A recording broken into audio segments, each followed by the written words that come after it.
মোৰ নাম ডক্টৰ সম্ৰাট বৰদলৈ। মই কেঞ্চাৰ পেথলজিত ছুপাৰ স্পেচিয়েলিটি কৰি আছোঁ আহমেদাবাদত। মই এনেই তিনিচুকীয়াবাসী আৰু ইয়াত স্বস্তা হস্পিটেলত মোৰ দেউতা তৰুণ চন্দ্ৰ বৰদলৈ তেওঁ আজি চিকিৎসাৰ কাৰণে ইয়াত ভৰ্তি হৈছিলে।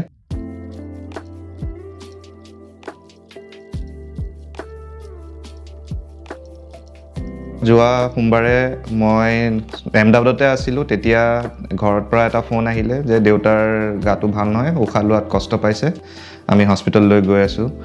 লগে লগে চিন্তা এটা হয়, নিজে যেতিয়া ডাক্তৰ অলপ ডাউট কৰা হৈছে কি নাই। তথাপিও অলপ দেৰি যোৱাৰ পাছত হস্পিটেল লৈ যোৱাৰ পাছত আকৌ ফোন আহিলে যে দেউতাৰ এনেকৈ হাৰ্টত অলপ প্ৰব্লেম পাইছে। সেই কথা শুনি পেলাই লগে লগে মই টিকেট কৰি তিনিচুকীয়া অহাৰ ডিচিশ্যনটো ল'লোঁ। তাৰপিছত মঙলবাৰে আহি তিনিচুকীয়া পোৱাৰ পাছত দেউতাক ৰাতিপুৱা সময়খিনি দেউতাক পাই পেলাই তেতিয়ালৈকে দেউতা অলপমান ষ্টেবল হ'ল, কিন্তু ECG আৰু বাকী যোনখিনি প্ৰিলিমিনাৰী টেষ্ট সেইখিনি কৰাৰ পিছততো কথাটো এইটো গম পাইছে যে কিবা কাৰ্ডিয়েক প্ৰব্লেমে আছে। আৰু তাৰ যোনজন ডক্টৰে চাই আছিলে, ডক্টৰ ৰমেশ আগৰৱাল ছাৰ, তেওঁৱে মোক ৰেকমেণ্ড কৰিলে ডক্টৰ ৰেজা বৰুৱা ছাৰৰ কথা, ডিব্ৰুগড়লৈ লৈ যোৱা, ইয়াৰ ফাৰ্ডাৰ ইনভেষ্টিগেশ্যন যিখিনি লাগে বা ট্ৰিটমেণ্ট যিখিনি লাগে সেইখিনি তাতে বেষ্ট হ'ব। তো তেওঁৰ কথা মতে আৰু ডক্টৰ ৰেজা বৰুৱা ছাৰ মই আগতে MBBS AMCৰ পৰাই কৰা, যেতিয়া তেওঁৰ মোৰ ছিনিয়ৰ হয়, ছাৰৰ কথা শুনি পেলাই মই লগে লগে দেউতাক স্বস্তা হস্পিটেললৈ লৈ আনিলোঁ।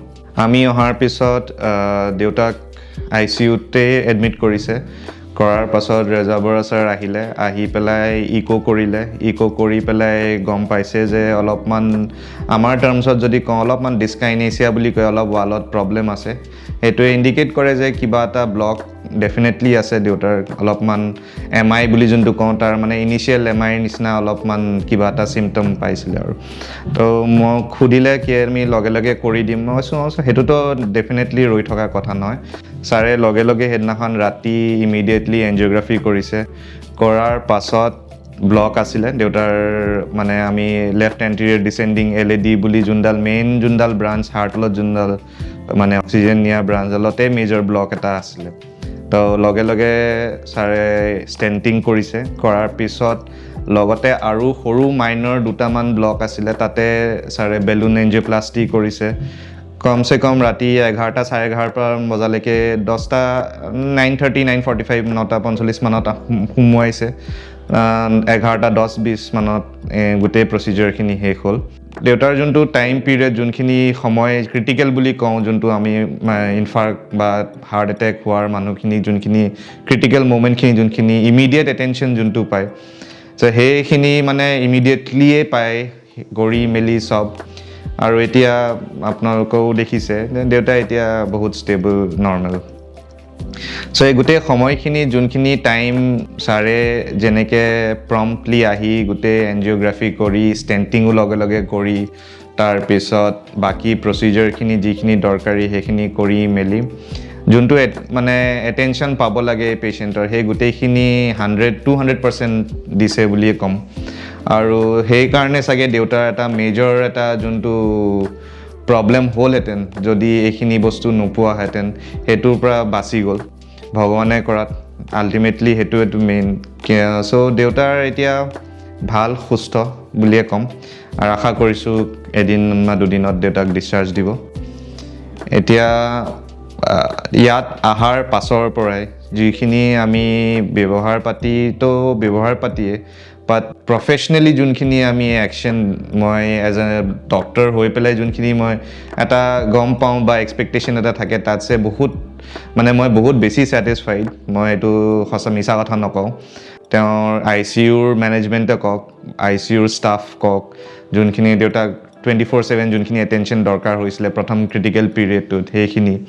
তাৰপিছত তাৰ পাছৰ এনজিঅ'প্লাষ্টি ষ্টেণ্টিং হোৱাৰ পাছৰ যোনখিনি কেয়াৰ পাইছিলে, এনজিঅ'গ্ৰাফি প্লাষ্টিক কৰাৰ পাছত মানুহক কিছুমান মেডিকেশ্যন দিয়া হয়, তেজ গোট নোখোৱাৰ মেডিকেশ্যন। সেইখিনিও বহুত ক্ৰিটিকেল মেডিকেশ্যন, কাৰণ ব্লিডিং হোৱাৰ চান্স থাকে বা মানে তেজ গোট নমৰা দৰৱটো, তাৰ কাৰণে অলপ যোনখিনি কেয়াৰ ল'ব লাগে সেই কেয়াৰখিনিও খুব ভালকৈ লৈছে। কমিউনিকেশ্যন কনষ্টেণ্টলি মানুহক 3-4 বাৰ ডক্টৰে যেতিয়াই ৰাউণ্ড লয় তেতিয়াই গোটেই মোক বুলিয়ে নহয়, বাকী যিমানখিনি মানুহ তাতে ICUত আছে তেওঁলোকৰ গোটেই এটেণ্ডেণ্টখিনিক প্ৰত্যেকবাৰে মাতি বুজোৱা বা আপডেটটো দিয়া। আমি বিচাৰোঁ যে আমাৰ পেচেণ্টজন ভিতৰত আছে, আমি লগত নাই, কি অৱস্থাত আছে, কেনেকুৱা অৱস্থা, কেনেকুৱা প্ৰগ্ৰেছ, এই গোটেইখিনি কথা প্ৰত্যেকবাৰ ৰাউণ্ডৰ পাছতে পেচেণ্টক বুজাইছে। মোক বুলিয়ে নহয়, বাকী সকলোকে বুজাইছে। আৰু সেইটো এটা বহুত ডাঙৰ এটা মানে ছেটিছফেকশ্যন যে মানে এই কমিউনিকেশ্যনটো একদম অ'পেন। আৰু তাৰ পাছত যোনখিনি ধৰক প্ৰচিজাৰ, মানে আমি সদায় আমাৰ লাগে যে এই বস্তুটো আৰু ভাল হ'লহেঁতেন বা তেনেকুৱা একো নহয়। যিখিনি ষ্টেণ্ডাৰ্ড অফ কেয়াৰ আমি বাহিৰত, এতিয়া মই বাহিৰত কৰি আছোঁ অত বছৰে, যোনখিনি ষ্টেণ্ডাৰ্ড অফ কেয়াৰ বাহিৰত মই দেখিছোঁ, সেই গোটেইখিনি ষ্টেণ্ডাৰ্ড ইয়াতো মেইনটেইন হৈছে।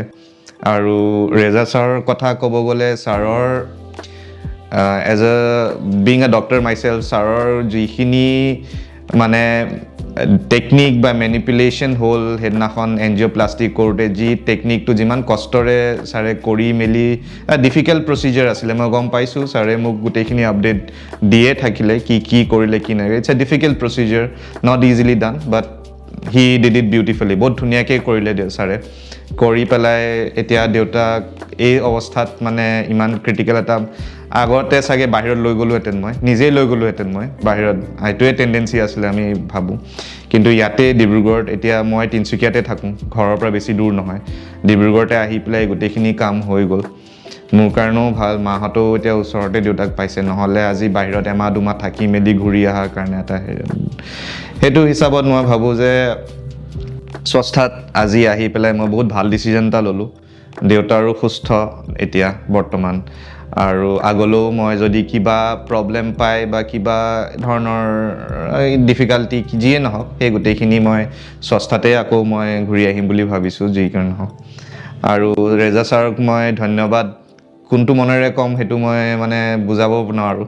ছাৰৰ কাৰণে আজি দেউতা এতিয়া ইমান সুস্থ হৈ ঘূৰি যাব। খুবেই ভাল ব্যৱহাৰ, নাৰ্ছিং ষ্টাফ কওক, ৱাৰ্ড বয় কওক, ইভেন আপোনাৰ যোনখিনি আপোনাৰ হাউচকিপিঙৰ ষ্টাফ, তেওঁলোকৰ এটেনশ্যন, ডক্টৰছটো ডক্টৰছে, বাকীখিনি মানুহে যিখিনি হস্পিটেলখন একচুৱেলি চলাই থাকে, যাৰ ওপৰত সেই মানুহখিনিও এক্সট্ৰিমলি অনেষ্ট, এক্সট্ৰিমলি হেল্পফুল। তেওঁলোকে প্ৰত্যেকবাৰেই দেউতাক ভালকেই চাইছে। দেউতা বুলি নহয়, বাকী পেচেণ্টখিনিকো এটেনশ্যন যিমান দিব লাগে গোটেইখিনি পাইছে বাকী পেচেণ্টেও। আৰু সেয়া বাকী অ'ভাৰঅল ছেটিছফেকশ্যন লেভেলটো খুবেই ভাল। আৰু আশা কৰিছোঁ যে এনেকেই থাকক, যাতে অসমৰ বা আপাৰ আছামৰ মানুহখিনি এই সুবিধাটো লৈ থাকক স্বস্তা হস্পিটেলৰ পৰা।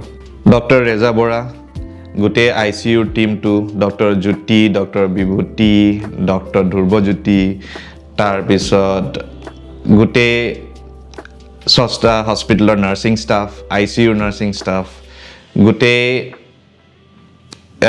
হাউচকিপিঙৰ গোটেইখিনি ষ্টাফ, সকলোকে মোৰ ফেমিলিৰ পৰা বহুত ডাঙৰ ধন্যবাদ। আপোনালোক থকাৰ কাৰণে আজি মোৰ দেউতা জীয়াই আছে, আমাৰ মাজত আছে। আৰু এজন পেচেণ্টৰ কাৰণে বা এজন পেচেণ্টৰ ৰিলেটিভৰ কাৰণে তাতছে বেছি ডাঙৰ একো নহয় যে আপোনালোক ভগৱানৰ নিচিনা এতিয়া আমাৰ কাৰণে, আপোনালোকৰ কাৰণে আজি আমি এই দিনটো দেখিছোঁ। বহুত বহুত বহুত ধন্যবাদ।